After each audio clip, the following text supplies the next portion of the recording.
Being a CISO is like waging a never-ending chess game against players you don't know, can't see, and attack without warning. On this podcast, cybersecurity experts have a pragmatic dialogue on cyber risk, current attacks, and security trends. Welcome to the CISO's Gambit. We're joined today by Dr. Helmuth Ludwig and Lauren Wise. Dr. Helmuth Ludwig serves as board member for Hitachi and Humanetics Group. Previously, he led Siemens Global Technology as CIO and led Siemens industry sector in North America as CEO. He was also president of Siemens PLM Software. Dr. Ludwig is a co-author of the book Cybersecurity: 7 Steps for Boards of Directors, which was released in October 2023, and has been professor of practice for strategy and entrepreneurship at Southern Methodist University. Lauren Wise is senior director, Global Executive Advisory at Zscaler, where she leads global efforts to foster education and development of C-suite and board-level individuals. Lauren leads Zscaler's Board of Director community engagements, which include board-level knowledge expansion to understand an organization's cyber risk posture, board-level accountability on matters of cyber risk, oversight, and zero trust-based foundation for board members. Helmuth and Lauren, thank you very much for coming on to the show today. I'm excited to hear about your latest book.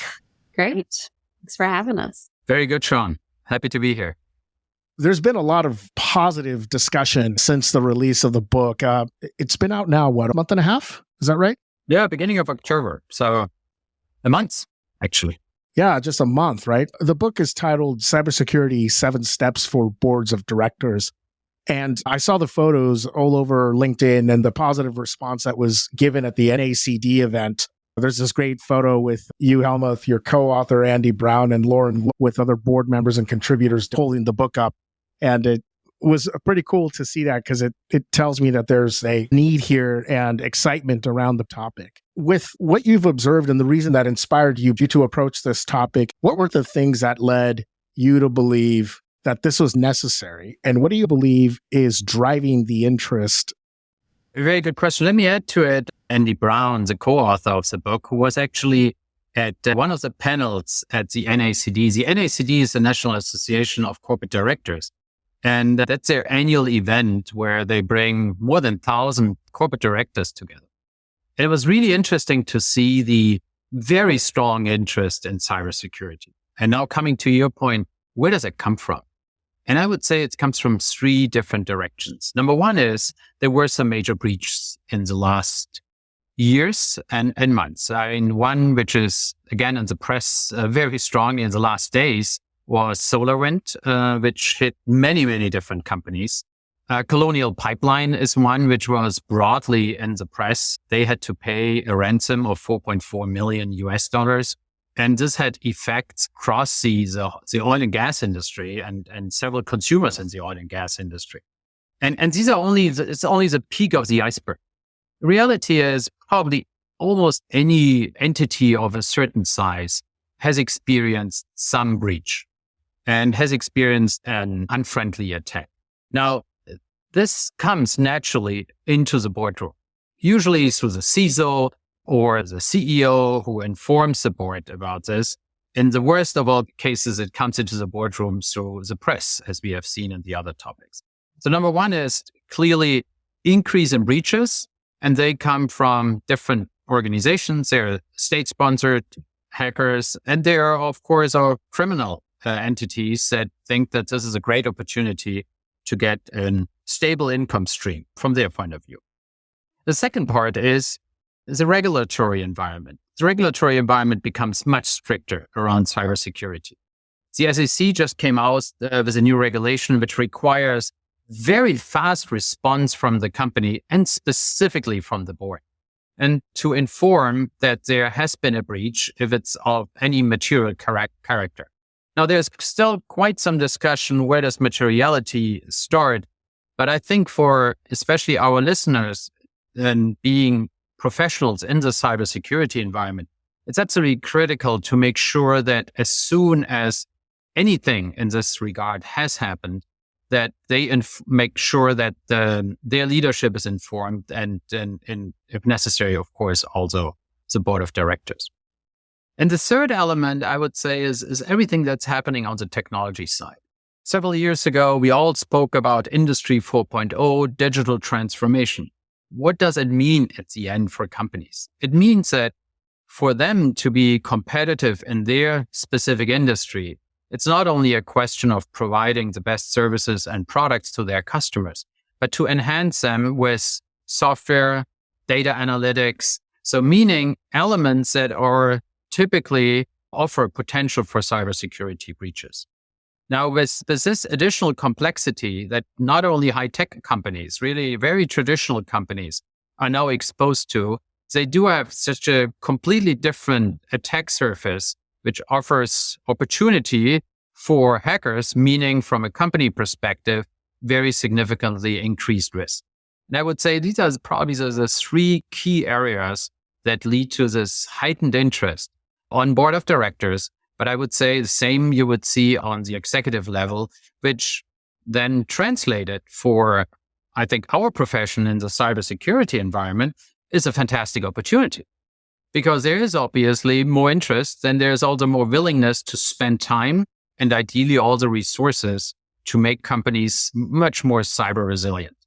And that's one of the topics we discussed intensively with our colleagues on different board of directors, for example, at the NACD event. Yeah, and I'd love to add that typical questions and comments that came up from members while at the summit, as well as what we've recently received in conversations with board members, is really down to the basics, which might be interesting for a CIO or a CISO, the likes, to know. That's what their board members are asking. And it was about, I need to know the foundational aspects on cyber to be able to have a good conversation about it. I need to know what cyber questions to ask the executive team. I want to understand where the cyber accountability lies and how much time should we really be spending on cyber as a boardroom topic.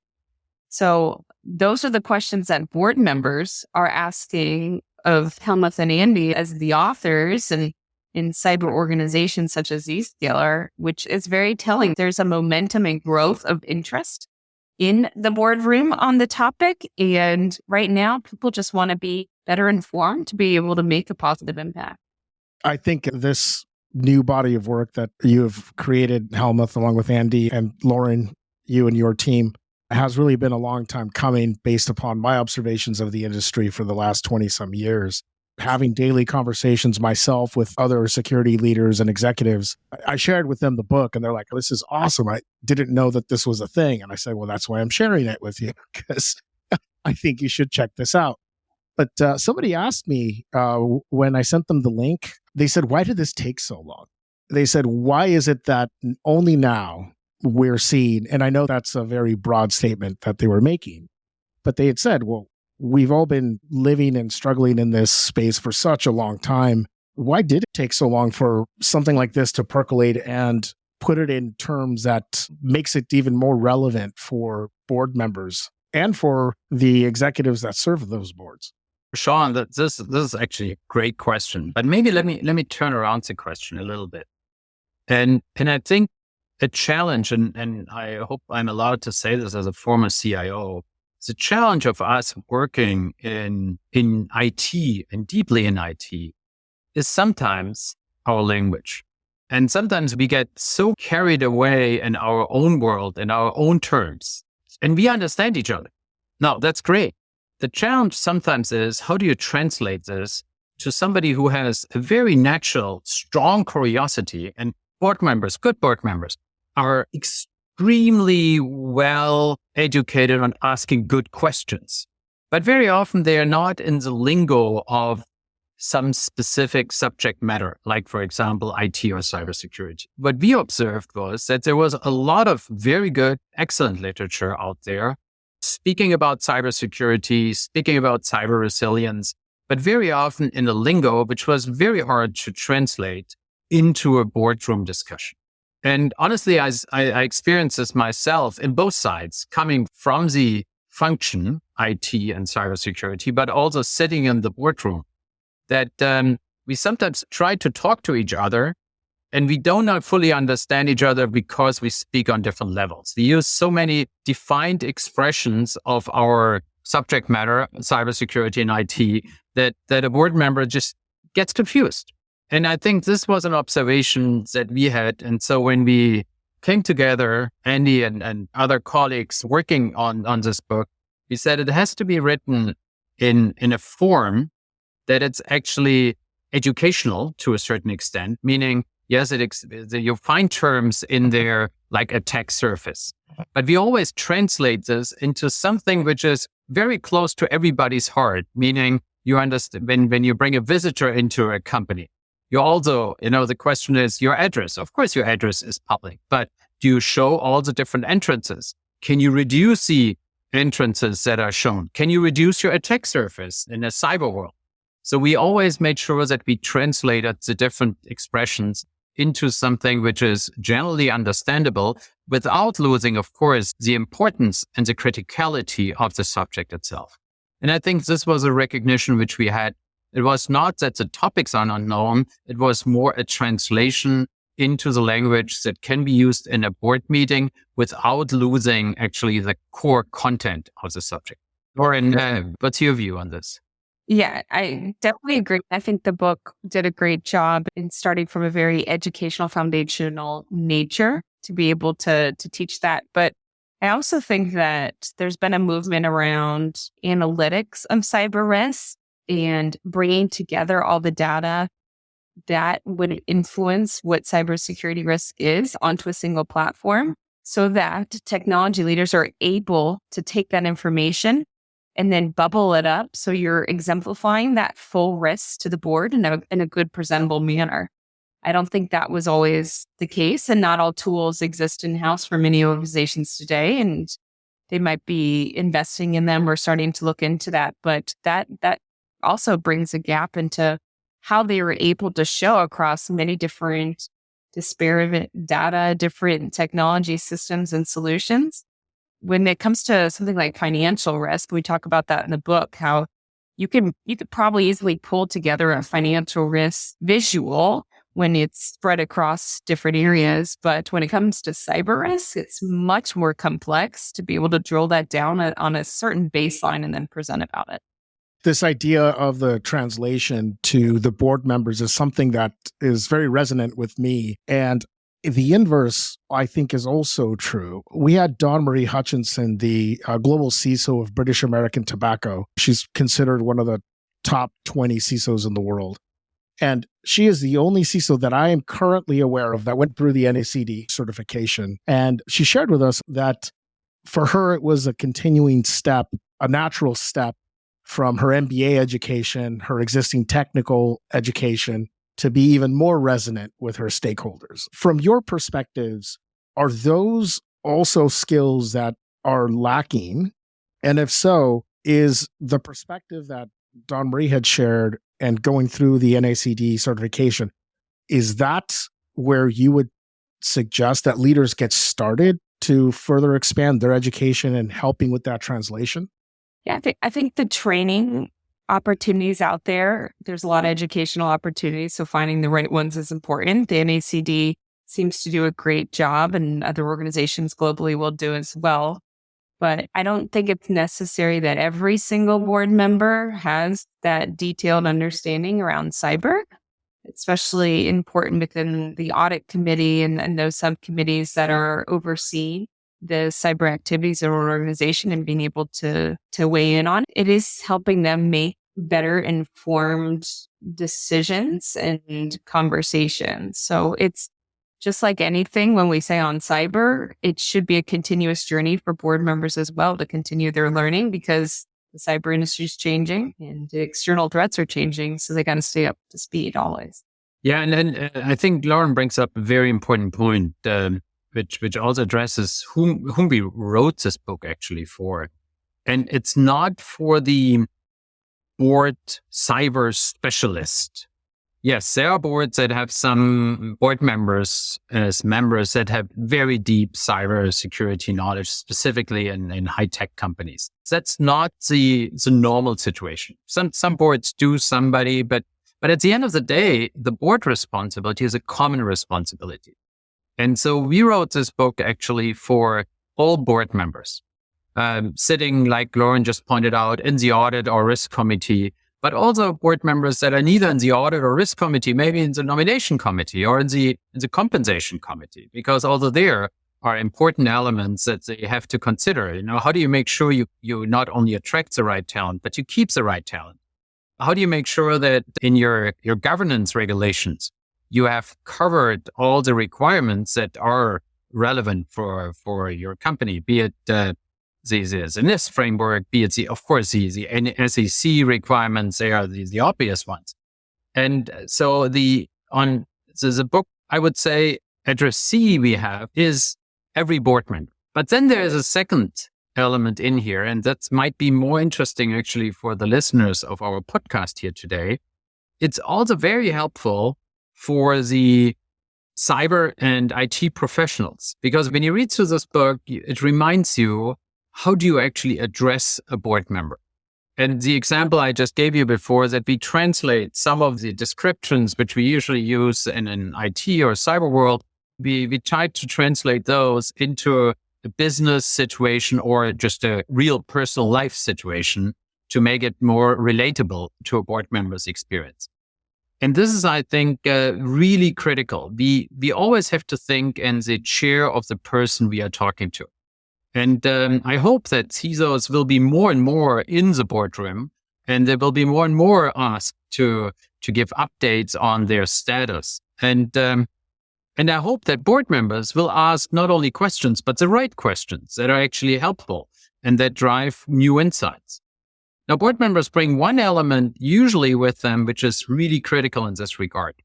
Many of them sit on very different boards and have experience in very different industries. And learning from others is a fantastic opportunity. You can learn from your own mistakes and your own breaches, but it's so much better if you learn from breaches and mistakes that happen somewhere else. And this cross-industry fertilization that you usually find in the boardroom, if you can also use this for the cyber environment, has a very, very positive effect. But this is something which the CISO and the CIO also have to make sure that they have, when they are asked to present in the boardroom, that they give room for this discussion.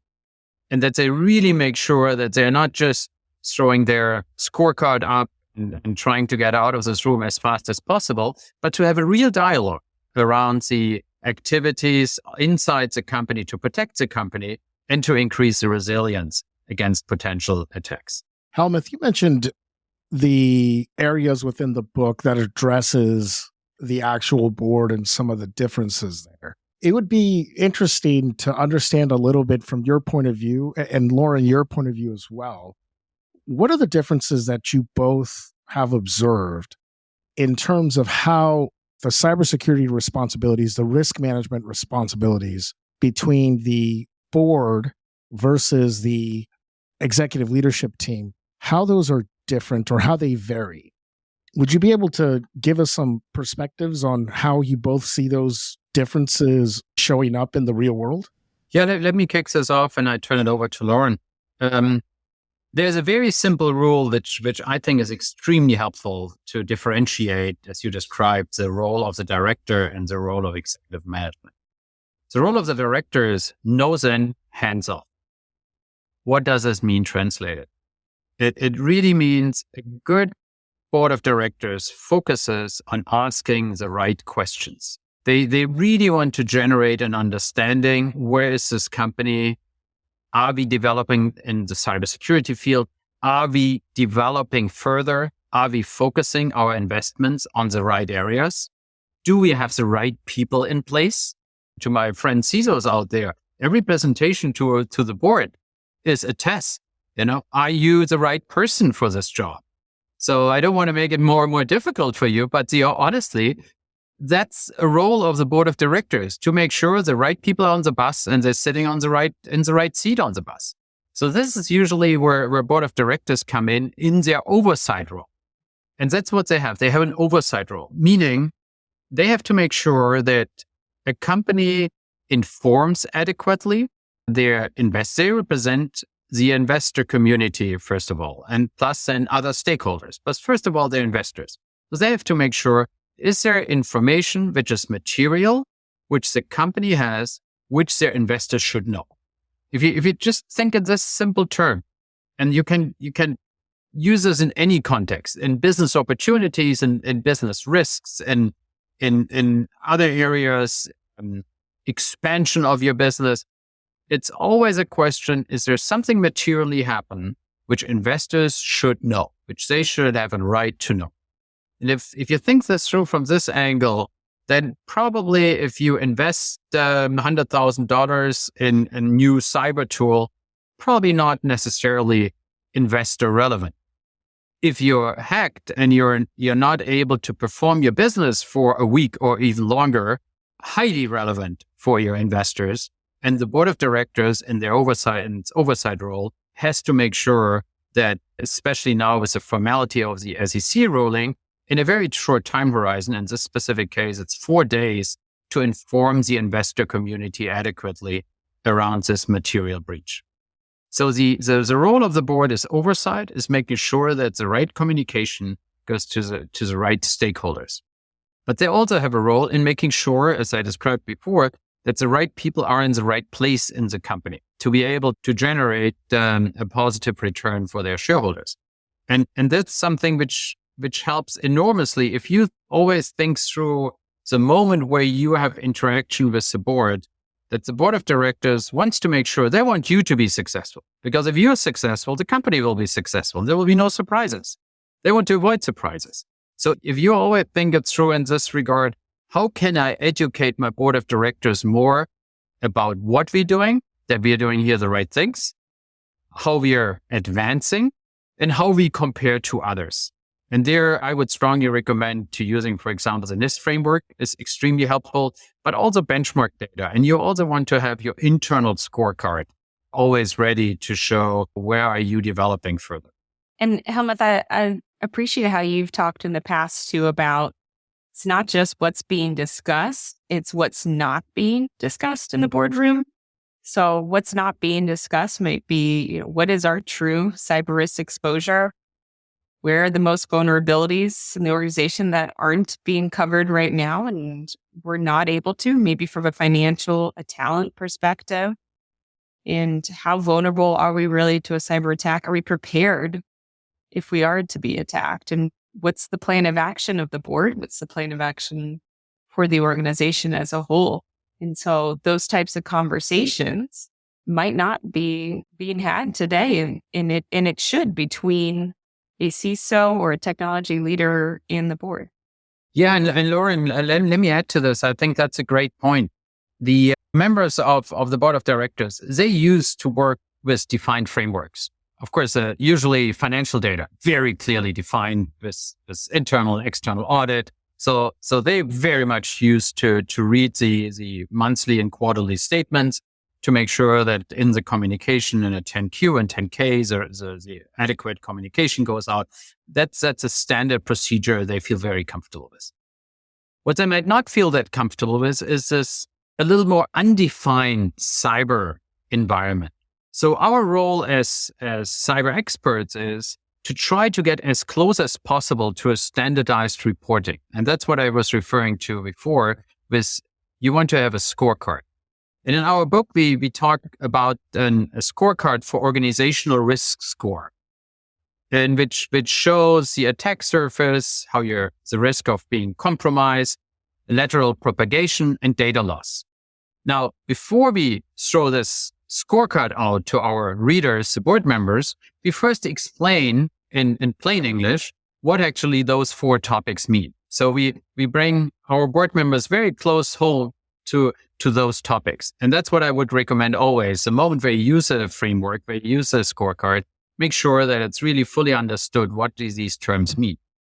But when you have introduced a framework and a scorecard like this, that's an excellent tool to really demonstrate in every interaction you have that you're actually improving your company's exposure situation. And by making sure that you always use a similar reporting structure, you create trust because people know, number 1, you know your business.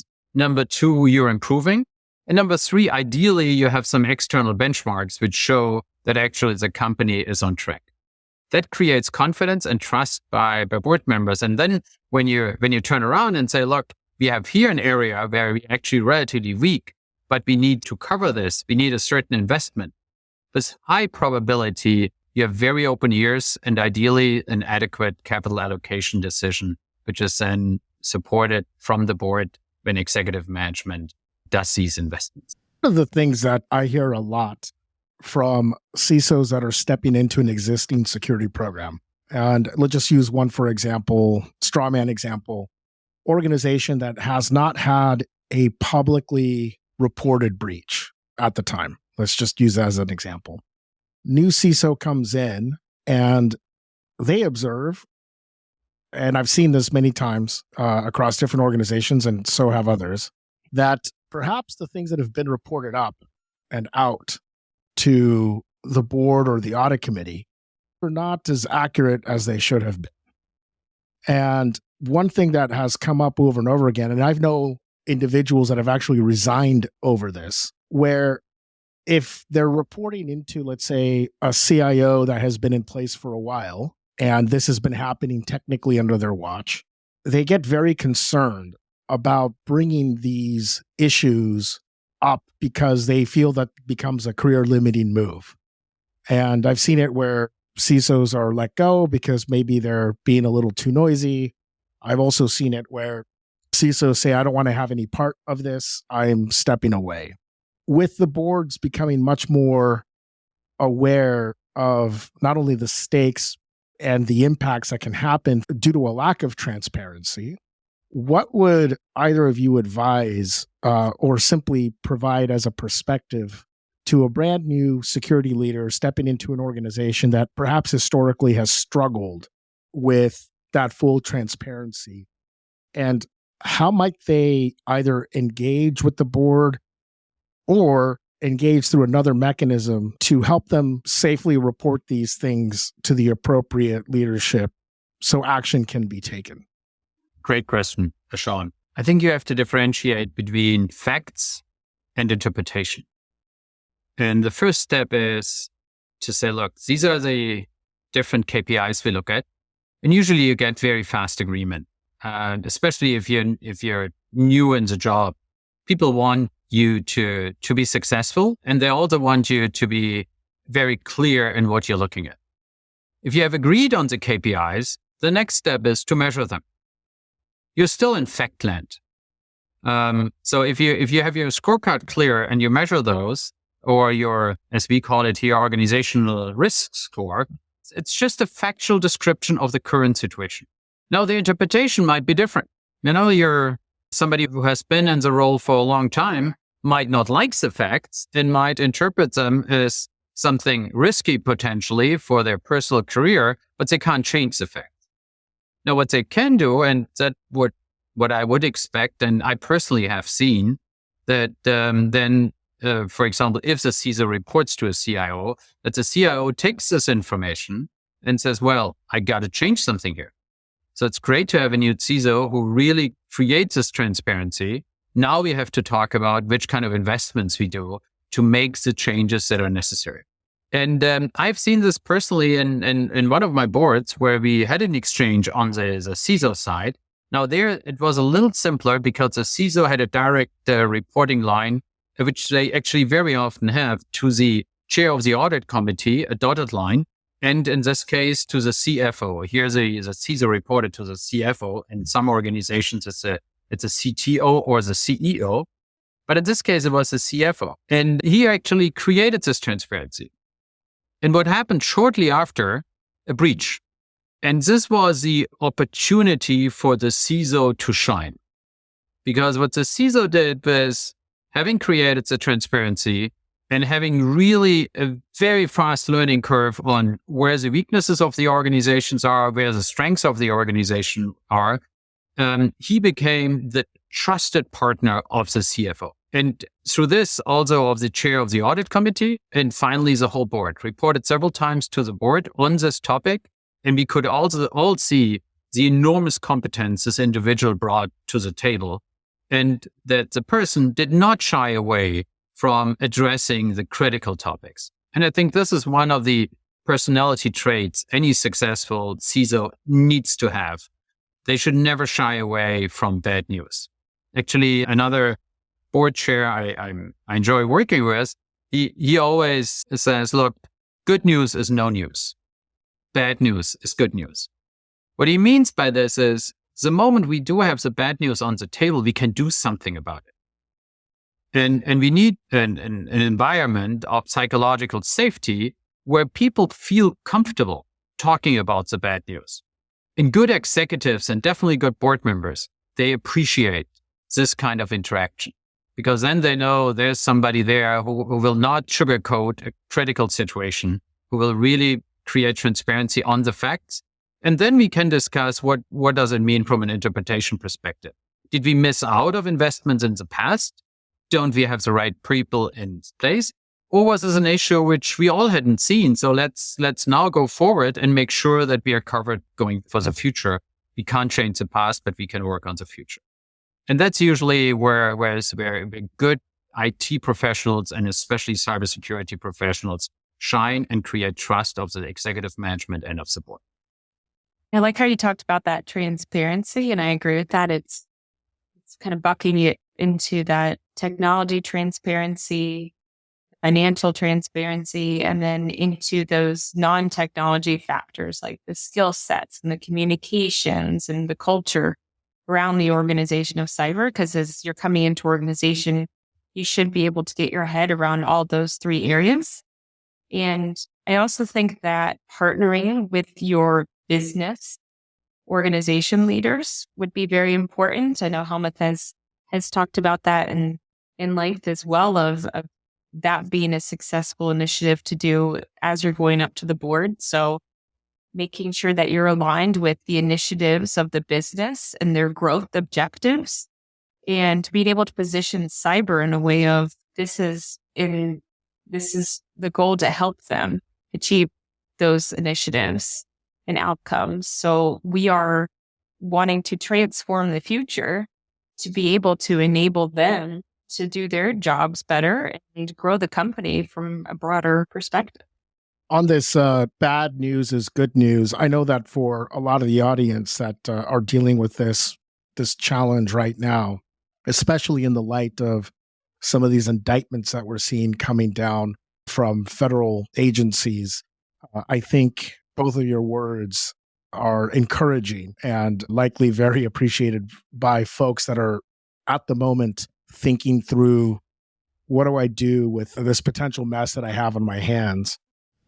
Where do you both see the impact of some individuals looking at jail time right now? We've seen this with two very large organizations, high-profile organizations, where the senior executives, specifically the CISO, are being called into account for a variety of reasons. How do you see that spreading to the remainder of the executive leadership team, certainly within IT, and also across the board?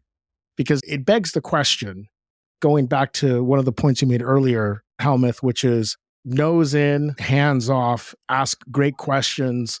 These are actual things that need to be explored by the board.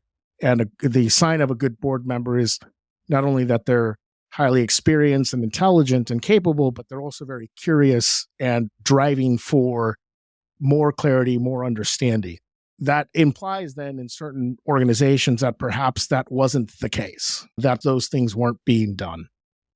What would you both say in terms of the things that are happening today, how that might change?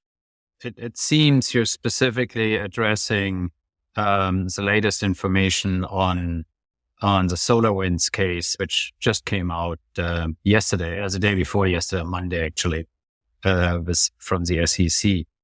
And I think it describes, I cannot judge on what specifically happened in this situation.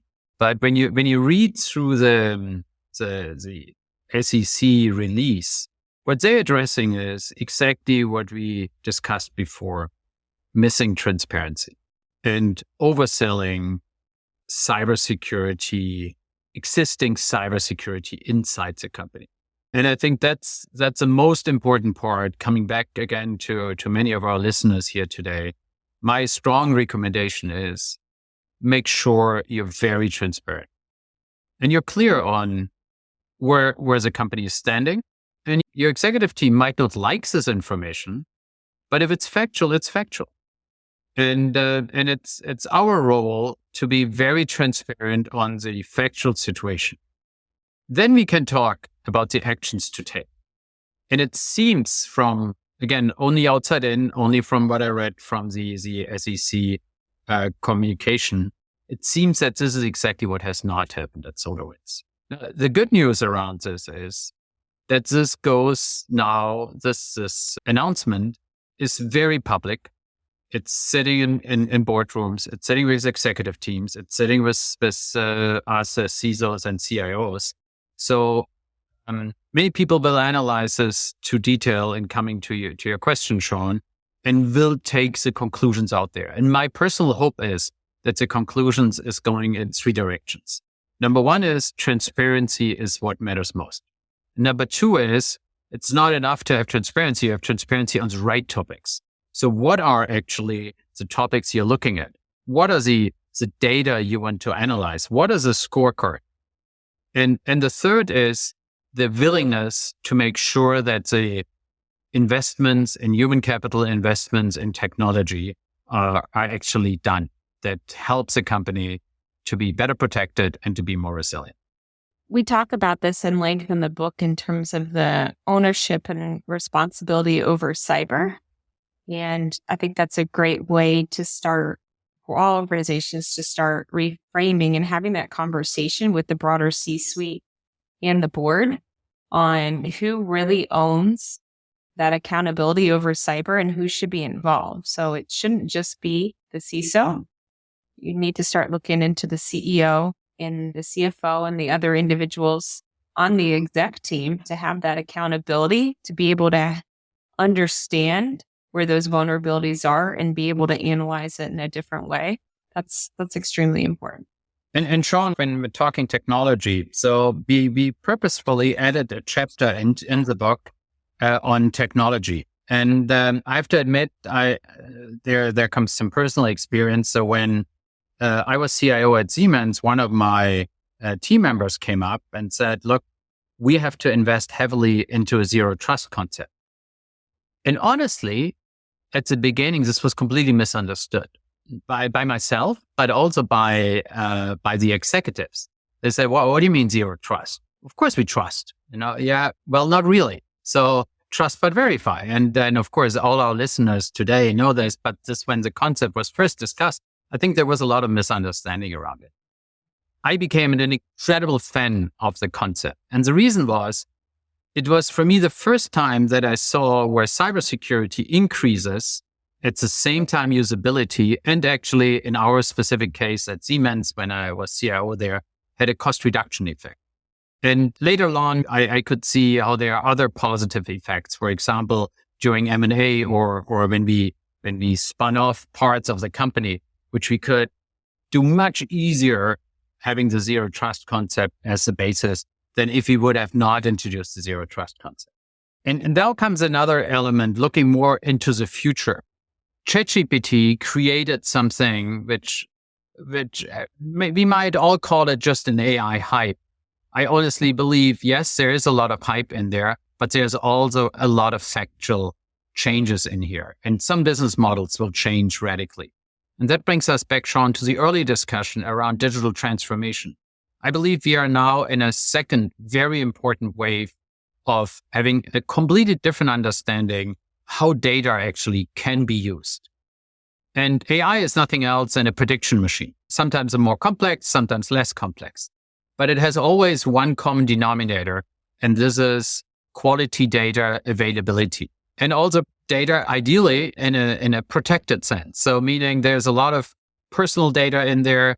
There's a lot of data in there, customer data, which you want to make sure that you analyze them and you get to the right conclusions, but you never want to have this data in the wrong hands. So I believe this will give another very important push into the cybersecurity environment. And there I would recommend anybody who has responsibility for cybersecurity to have a very close look at a zero trust concept. which simplifies many of the requirements we do have in this context and helps actually to drive all three factors: higher cybersecurity, better usability, and cost reduction.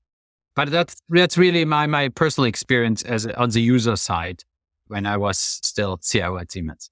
Lauren, when the idea for putting together the book was percolating, and there is some very key through lines within, and one in particular is this idea that cyber risk is business risk. And Dan, in part of his preparation for the show, called out, hey, why is this seen separately? And is it really seen separately? From the research that was being done when the book was coming together, was there a specific observation that you might have made regarding why they might be seen separate? Or is it simply that we're at a point where we're trying to illustrate that, yes, they're interrelated, but they are a little bit different? Because the book does a good job of explaining, but at a first glance, you look at it, it's like, well, if it's business risk, why aren't we just talking about business risk? Yeah. And in the book, we definitely cover this concept around how it is very complex and hard to understand, and why has it been? And our take on it is that cyber risk is interwoven throughout all areas of enterprise business risk. And it is, because of that, much harder to quantify without having the serious tools or oversight in place. So if you don't have a centralized platform, for example, to have that oversight over the data, it could be difficult to pull it all together. If you don't have a handle understanding of where all your technology and your data is lying and shadow IT and what other people are doing, it's going to put that risk in place. And the cyber risk then, when that increases, that can increase financial risk, that can increase instability of an organization. So that's why it's so complex. And I think that it's been in the past not fully understood as where it falls within business enterprise risk. Let me add to it. It's obvious for every board member that they have a very clear oversight responsibility for the enterprise risk management. And nobody would ever discuss this. Now, in regard to cyber risk, because it's kind of a world in itself, sometimes some board members might take a step back from it and hope that somebody else in the board will take care of it. And that goes back, Sean, to the discussion we had here today, how important it is to translate cyber risk into business risk terms, which we did in several areas inside the book, where we are saying, look, you're responsible for business risk, you're responsible for oversight of enterprise risk management. Of course we are. Every board member would say right away, absolutely. How are we doing on cybersecurity? Yeah, the audit committee takes care of it, I think. Well, that's not a good answer. And every board member knows this, honestly. Yes.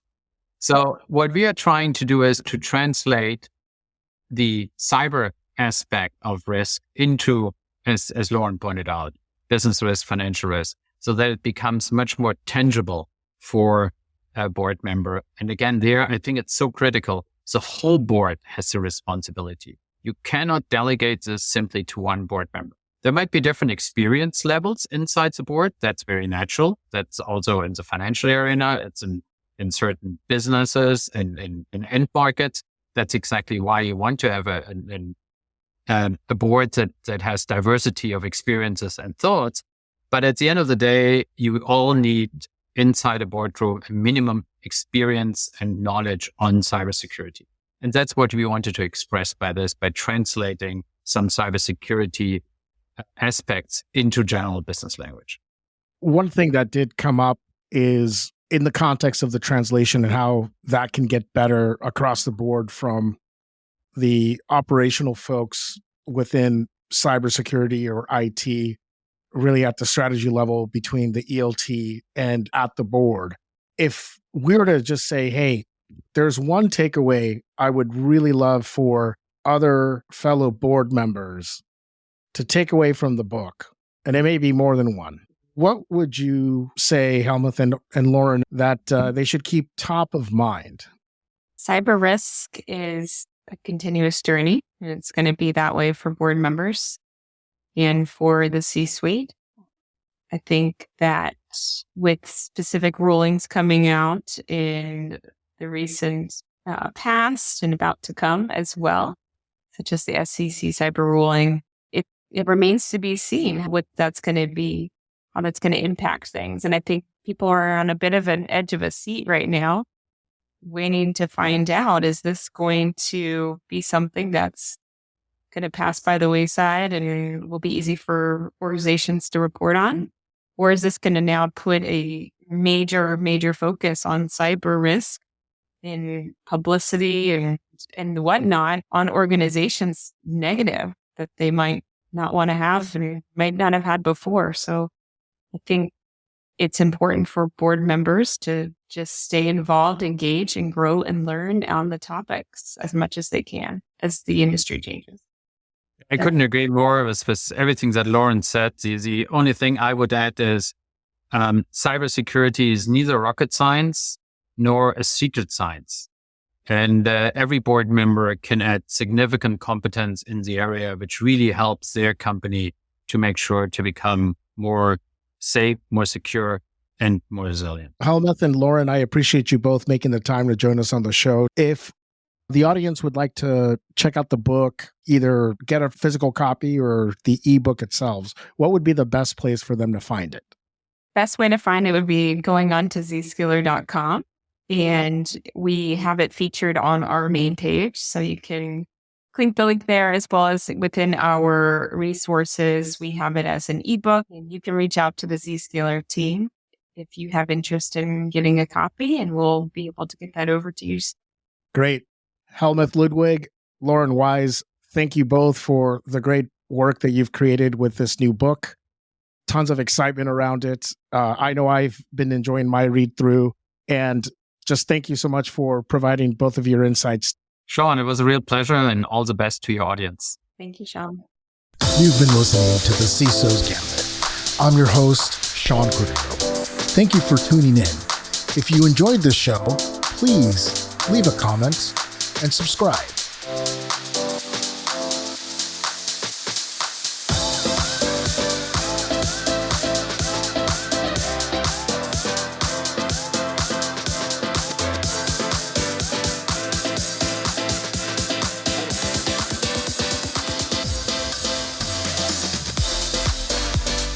Content on this podcast may contain forward-looking statements that are current as of the date of recording and subject to change. These statements are subject to the safe harbor provisions created by the Private Securities Litigation Reform Act of 1995. Full legal disclaimers are available at revolutionaries.zscaler.com.